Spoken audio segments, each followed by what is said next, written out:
السلام علیکم ورحمت الله وبرکاتو.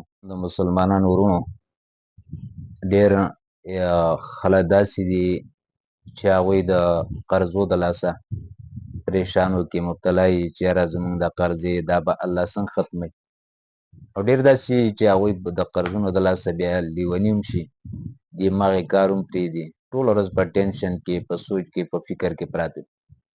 دغه ټینشن، دا سوچ، دا زموږ د هغې حل د هغه د الله په کتاب سره دی او د جناب رسول الله صلی الله علیه وسلم په سنتو سره دی.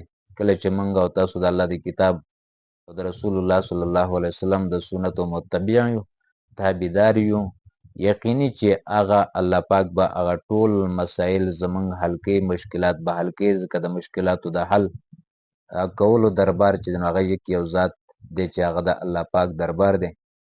د مخلوق زمونږ او ستاسو مشکلات نه حل کولی شي او نه زمونږ او ستاسو ضرورتونه د مخلوق د درګاهونو نه پوره کیدی شي.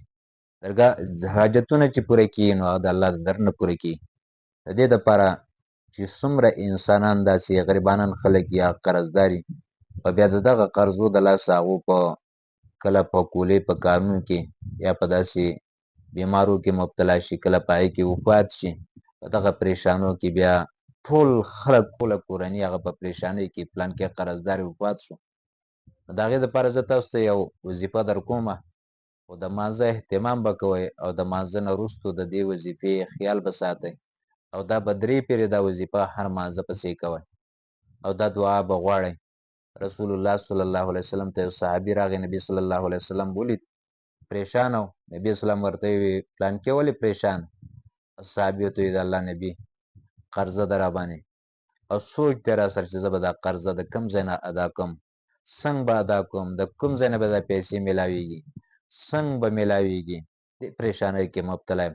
نبي علیه الصلاة والسلام وی ای زما صحابي، زه تا ته یو دعا ښیم، دغه دعا کوه، که ستا باندې د غر امرې، د غرونو امرې، یعنې قرضه وي، د ځمکې د غرونو امرې، خو الله به هغه قرضه ختموي او ته په دې باندې عمل کوي. اصحابي وی د الله نبي که دا کومه دعا ده؟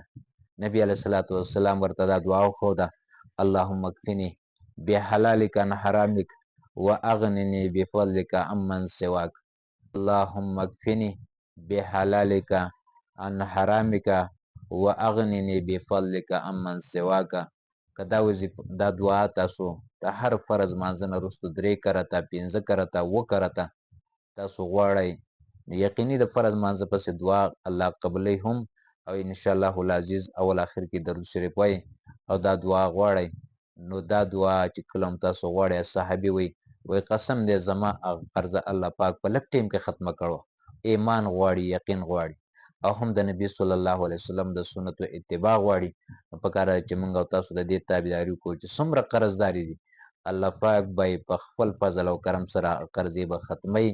او الله دې زموږ او تاسو مسلمانانو باندې چې څومره قرضې دي، الله دې په خپل فضل او کرم سره ختمې کړي. الله دې د حلالو انتظام وکړي، د خپل در نه د حلال رزق انتظام دی الله زموږ او ستاسو په حق کې وکړي. الله دې زموږ او ستاسو نه راضي شي، تمام شرعي ضرورتونه دې الله زموږ پوره کړي. والسلام.